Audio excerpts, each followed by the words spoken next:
Non, regardez pas, cette vidéo, c'est de la merde. Psychologie inversée, j'essaye un truc. Aujourd'hui, on parle des adjustment clips, les clips d'ajustement. Si vous connaissez pas, je vais vous expliquer. Et si vous connaissez, je vais vous montrer quelques petits cas pratiques auxquels peut-être vous n'avez pas pensé et pour lesquels vous allez faire « Ouah, joli pixel, c'est quand même un peu comme Dieu ou Scarlett Johansson. » Un des deux, mais en plus sexy.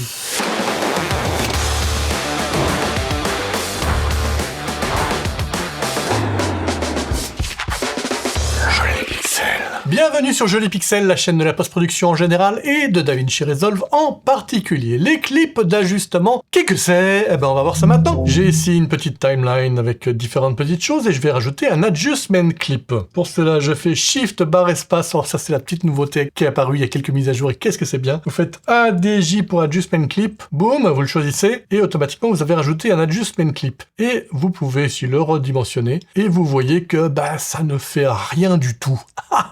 Quel choix de vidéo, allez salut. Oui, ça ne fait rien du tout pour l'instant parce que le but d'un adjustment clip c'est d'être un clip neutre, transparent, qui ne fait absolument rien, sauf si vous y rajoutez quelque chose, comme si par exemple vous rajoutez un effet. J'ai ici par exemple rajouté voilà un bête effet de blur, et automatiquement, tout ce qui est en dessous de l'adjustment clip devient flou, c'est-à-dire qu'il contient l'effet du box blur. En gros, l'adjustment clip, ça dit ce qu'il y a à l'intérieur de moi, applique-le à ce qu'il y a en dessous de moi. Donc vous voyez que ici, avant l'adjustment clip, c'est net. Dès que j'arrive à l'adjustment clip, ça devient flou.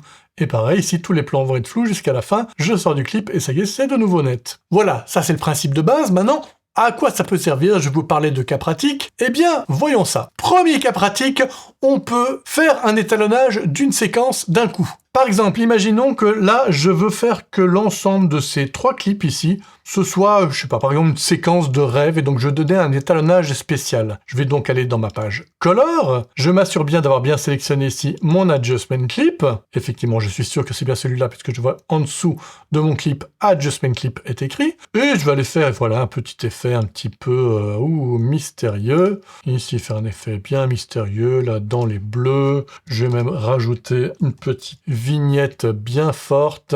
Voilà, je suis content de mon effet de rêve. Et voilà, automatiquement, les trois clips qui sont en dessous sont dans cet effet de rêve. Et si à un moment je me rends compte, tiens, mais en fait, ce clip-là, il serait bien aussi dans la séquence de rêve, pas de problème. Je n'ai qu'à redimensionner et automatiquement, il fait également partie de la séquence de rêve. Donc c'est très pratique pour assez vite donner un look global à un ensemble de clips qui sont côte à côte. On peut également faire ça avec les groupes de manière un petit peu plus complexe au sein de la page Color, mais ça c'est très rapide, quelque chose que j'utilise assez régulièrement quand j'ai besoin de faire un petit étalonnage vite fait sur un groupe. Voilà, ça c'est un premier usage de l'adjustment clip. Deuxième usage, j'ai ici une petite vidéo d'un type qui s'appelle Joli Pixel, qui fait des vidéos sur la post-production en général et DaVinci Resolve en particulier, et régulièrement, j'ai besoin de changer de valeur de plan. Par exemple, je voudrais avoir un gros plan. De nouveau, là, je peux faire adjustment clip, hop, et je vais aller ajuster ma valeur de plan au sein de l'adjustment clip. Donc je vais ici par exemple aller faire un gros plan, voilà, je redimensionne, je déplace un peu ma position, et ça y est, j'ai un gros plan. Donc tout ce qui est avant l'adjustment clip, c'est le plan normal. Dès que j'arrive à l'adjustment clip, on est passé en gros plan. Vous allez me dire, mais t'aurais pu le faire aussi directement dans le clip, pauvre abruti. Déjà, tu me traites pas, ok? Ensuite, il y a plusieurs intérêts à faire de cette façon-ci. Par exemple, là, avec un seul adjustment clip, vous voyez que je suis sur 3 plans en même temps. Alors que si j'avais fait la modification au sein du plan, j'aurais dû faire 3 fois ma modification, ou la faire sur un premier plan, puis la copier-coller au suivant. Tandis que là, avec juste ce qu'il y a là, j'ai directement fait un gros plan sur ce plan-là, sur le premier plan, le deuxième plan et le troisième plan. Mais surtout le gros intérêt, c'est que vous allez ensuite pouvoir, ici dans votre media pool, vous allez créer par exemple une petite bin, et je vais l'appeler valeur de plan. Je vais aller dans cette bin, et je vais aller prendre mon adjustment clip.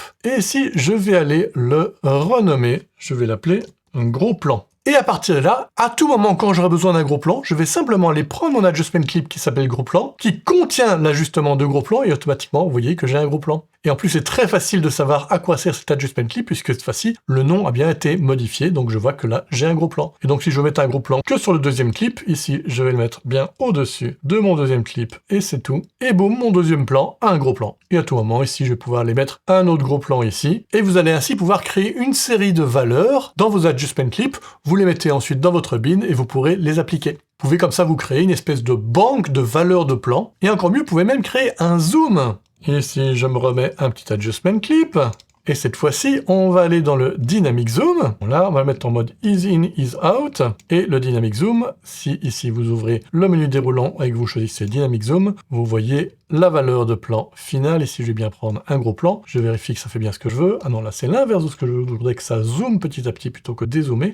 Je fais Swap. Et regardez ici, effectivement, ça zoome. Et donc, très bien, je le rajoute dans ma bin valeur de plan. Cette fois-ci, je vais l'appeler Zoom vers gros plan. Et donc pareil, à tout moment, ici, je pourrais aller prendre mon zoom vers gros plan, avec l'avantage qu'en plus ici, il va zoomer à travers ici mes changements de clip. Regardez ici, il y a un changement de clip, et néanmoins, le zoom continue, il est progressif, il ne revient pas à chaque fois à 0, étant donné qu'il ne fait pas partie des plans individuels, mais qu'il est bien au-dessus. On peut donc à la fois zoomer et avoir un cut. Et là, ma bin valeur de plan, je l'ai mis dans mon media pool, mais si vous êtes un tout petit peu malin, vous aurez déjà pensé que c'est beaucoup plus intelligent de cliquer sur les 3 petits points, de faire Show Power Bins, parce que les Power Bins, c'est les bins de pouvoir. Ça vous permet de partager toutes ces bins, toutes ces chutiers au sein de tous les projets qui sont au sein d'une même bibliothèque. D'ailleurs, vous voyez qu'actuellement, ici, dans ma Power Bins, j'ai effectivement une bin Zoom avec des choses que j'utilise régulièrement. Et donc là, pareil, si je prends valeur de plan et que je vais ici la rajouter, dorénavant, il est dans ma Power Bin et donc il sera accessible dans absolument tous vos projets de la même bibliothèque. Et la troisième façon que je vous propose d'utiliser cet adjustment clip, je vous le dirai après vous avoir dit qu'il était temps de vous abonner, tiens, et de cliquer sur la cloche et sur le petit pouce en l'air et sur le bouton merci pour m'encourager à continuer cette chaîne en me filant soit de l'encouragement, soit des pépettes. Les deux me vont. Je préfère les pépettes, mais les deux me vont. Troisième cas d'usage que je vous propose de l'adjustment clip. Alors vous aurez peut-être déjà remarqué que si je veux rajouter un effet par exemple à ce plan, par exemple un effet mirror, et que cet effet ici je veux le modifier et je veux faire un miroir dans ce sens-là, et on fait ah déjà c'est rigolo, c'est comme un miroir, c'est marrant, ah c'est marrant. Bon, et donc chouette, mais si par la suite j'ai de nouveau envie d'appliquer ce même effet mirror à ce clip-là, mettons dans un autre projet, de nouveau là, si je vais chercher mirror, de nouveau il s'est mis dans ce mode-là, alors que moi, l'angle que j'aime d'office, c'est celui-là. Et j'aurais envie qu'à chaque fois que je le mets, automatiquement, c'est ce réglage-là de l'effet mirror que je vois. Mais non, à chaque fois, je suis obligé de remodifier le réglage. C'est pénible. Sauf si... adjustment clip. À ce moment-là, ce qu'on fait donc, c'est on commence par mettre son adjustment clip, et c'est à l'adjustment clip qu'on va rajouter le mirror. Ici, je modifie mon angle, et comme je sais que je vais m'en servir régulièrement, je vais le mettre ici dans ma Power Bin, je vais le nommer mirror, mais comme moi j'aime. Et comme ça, à l'avenir, dès que j'aurai besoin d'un mirror comme moi j'aime, je vais prendre ici mon mirror ou mon liror, ça vous faites comme vous voulez, et vous le passez au-dessus, ça y est, le réglage il est tout fait. Donc ça y est, on a enfin des presets enregistrables dans DaVinci Resolve. Bon, cela dit, Blackmagic Design, s'il te venait l'idée de peut-être ajouter des presets, qui est quand même un peu une idée que tu aurais pu avoir il y a 15 ans, ce serait quand même bienvenu, parce que c'est pénible de devoir faire des telles circonvolutions. Ouah, circonvolution, putain, je parle bien. Pour arriver à ces fins, ce serait quand même bien qu'il y ait ça. Mais bon, pour l'instant, il n'y a pas ça, donc je vous ai donné au moins un truc pour filouter un peu. Vous voulez voir une autre vidéo comme celle-là? Regardez-la. Ciao!